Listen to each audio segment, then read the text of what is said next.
For whither thou goest, I will go, and where thou lodgest, I will lodge. And while this was frequently quoted as a tribute to filial devotion, I always noted that we never heard from Naomi on the point. When I came home from church one Sunday and announced that I was going to become a missionary to Africa, Boo immediately declared her intention to become a nurse and accompany me. I shot back, "What do you think I'm going to Africa for?" But truth be told, I was glad to have her with me this particular evening. We could see the house clearly through the budding crepe myrtles that laced the long traffic island in the middle of Main Street. Gerald's family lived in a gracious, older two-story structure with white columns, wide porches, and a carport on one side that must have been built originally for carriages. At least a dozen men with shotguns and rifles stood guard on its porches as Boo and I peered across the corners of Front and Main Streets. A couple of the men were draped in white hoods and robes, but most of them looked for all the world like our own father when he went bird hunting. We did not know exactly how these men pertained to Gerald's announcement, but we knew something perilous was unfolding. For one thing, neither of us had ever seen anyone who didn't live there go into the Teel house. I played with Gerald Teel practically every day, but the boys in our neighborhood came to my house, or we ran the woods and fields that stretched out beyond my backyard. Sometimes we smoked Jeff Daniels' mother's Tarryton cigarettes down by the creek. We played football in the front yard of the old Hancock place, a once palatial but now rotting three-story white structure with huge wooden pillars that stood empty across the street from my house. Gerald, Jeff, and I wore the same brand of brogans as a kind of uniform. Our look was straight-leg blue jeans, army surplus jackets, and those brownish-orange work boots, and we fought together in the forbidden BB gun wars that raged in our neighborhood on Saturday mornings. Gerald was a slight, olive-skinned boy with dark hair and eyes. He rarely talked much. We considered him a respectably tough kid, a member of the gang in good standing, but he also had a kind of whipped dog manner, a shyness that said something was wrong. You'd say we were friends, but I did not visit in Gerald's house, and as far as I knew, neither did anybody else. All Mama would say, in her offhand, gracious way, was that they weren't really our kind of folks, but it was worse than that. Everybody was afraid of Gerald's daddy, who never spoke in my presence until many years had passed. That night, after kneeling beside the bed with my father to say my prayers as we usually did, I lay me down to sleep on the cool, clean sheets, wondering about what had happened, and fearing, without really knowing what to fear, the things that might happen now. The attic fan in the top of the house pulled the gauzy white curtains inward on a cooling breeze. 2 weeks into May, it was already hot, and not everyone had air conditioning in those days. From my upstairs window, I could see the blinking red light of Oxford's radio tower, the raspy, playful voice of Julius's jukebox, WOXF's little round brown mound of sound, beamed from the transistor radio propped in my windowsill, announcing song dedications. This one goes out from Shirley to SOS, and spinning Otis Redding, James Brown, or Aretha Franklin. Every night that summer, the ominous pulse of Marvin Gaye's I Heard It Through the Grapevine pounded on the airwaves, and what may have seemed a haunting anthem of lost love for some listeners sounded a dire warning to me. Sleep was slow to come. While I slumbered, 6 blocks away, in downtown Oxford, hundreds of young blacks exploded into rage. At least half a dozen people had witnessed the murder in Graball, the black ghetto where Mr. Teel's store was located. Word traveled fast. "This won't no goddamn murder mystery," one of the young blacks spat, "and the son of a bitch lived 3 blocks from the police station."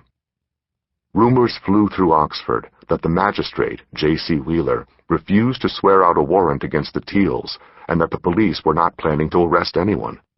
This poured the gasoline of indignation onto the flames of vengefulness. When Dickie was first killed, one black witness to the murder told me years later, people in Graball was talking about everything white dies. Though neither blood vengeance nor race war ensued, I learned years later that 200 or 300 young African Americans ran through the well-ordered streets of downtown Oxford that night, smashing windows and setting fires. The angry throng would assemble in one place, demolish the agreed-upon storefront, and then sprint at breakneck speed through the alleyways to another target. At the American Oil Station, some of the insurgents paused to loot beer and cigarettes, also making off with a portable television. The screaming alarm at Edwards' jewelry store did not deter the mob from emptying the window of wristwatches. Behind the Western Auto Hardware store, they stacked up old tires against a heavy door and set them ablaze, trying unsuccessfully to get inside and find guns and ammunition. The rioters retained the presence of mind to distinguish between white-owned property and the handful of establishments owned by blacks. They also pelted passing cars with bricks and bottles, but only those vehicles whose drivers appeared to be white. At one point, a group of the rioters ran to the Confederate monument, threw a length of rope around the old rebel's neck, and tried to pull him off his granite pedestal, but the bronze infantrymen would not budge. When the first police car arrived, half a dozen bricks smashed the windshield, and the mob heaved the car over onto its side. The terrified officer inside clambered out and ran for dear life. 2 or 3 more squad cars screeched up, but there was little they could do against the small, angry army in the streets. Some whites criticized Mayor Curran the next day for not ordering his handful of men to shoot down the rioters. Curran understood his town, knew the limitations of his small and unsophisticated police force, and kept his cool. With the police department we had, the mayor told me later, it was no reason to send the officers in there to try and stop it. I didn't do it, and I am glad I didn't do it. Even those who criticized the mayor's judgment could not fault his courage. During the height of the melee, Curran joined Assistant Chief of Police Doug White in a patrol car downtown. The 2 men drove to the edge of the riot and watched as dozens of looters sacked the A&P, and then they heard gunfire. We were sitting in the car at the Esso station about midnight, Curran recalled. There was a lot of noise, of course, and then we heard this loud report. Someone had fired a large-caliber bullet into one of the rear doors of the car in which Curran and White were sitting. The shot seemed to come from behind a low retaining wall 20 feet away, but the 2 city officials did not drive away. Mayor Curran later discounted the possibility that anyone had aimed the bullet at either one of them. I think anyone shooting at that distance that wanted to shoot me, they could have shot me that close. Curran and White stayed in the car, keeping an eye on things, moving the car only when the epicenter of the violence moved, but not trying to interfere with the riot. At about 2:45 Wednesday morning, the rioters grew tired and went home. The police had not made a single arrest, and no one had been injured. The mob had destroyed 17 storefronts, firebombed 4 buildings, ransacked the grocery store, smashed a police car, and scared the hell out of most of the white people in Oxford, and some of the black ones, too. The next day, every hardware store in town sold out of ammunition. White businessmen who owned stores downtown assessed the damages and started repairs.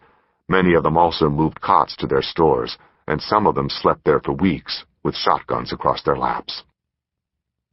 Though things settled down during the day, the rioters awaited news from the courthouse of any possible arrests in the killing. A handful of black Vietnam veterans began to meet down at McCoy's pool hall and out at the Soul Kitchen, discussing strategies and plotting tactics. Although their elders generally disapproved, young blacks celebrated the riot gleefully and toted up the financial costs they had inflicted upon whites. At last, they felt, the white people who ran Oxford would have to listen to them, and the sole reason for that was that they had finally resorted to open revolt. For years afterward, the young people of the Black Power generation, the generation for whom the murder of Martin Luther King Jr. spoke more loudly than his message, talked about the riot with pride. "We tried to tear that bitch up," one of them boasted. "The only thing I really hate is that we couldn't pull down that damn Confederate monument." The morning after the riot, Boo and I walked past the Teel house on our way to school. There was no sign of the armed men we had seen the night before. The place looked empty, except for an abandoned bicycle in the driveway. If we had gone inside and upstairs, which we certainly never had done before, we would have seen the bullet hole in one of the bedroom walls. Someone in a passing car had fired a .30-30 rifle into the house. We did see a note taped to the front door, which we would not have dared walk up and read, not even for a bottomless charge account at Hall's drugstore. Boo and I hurried toward downtown.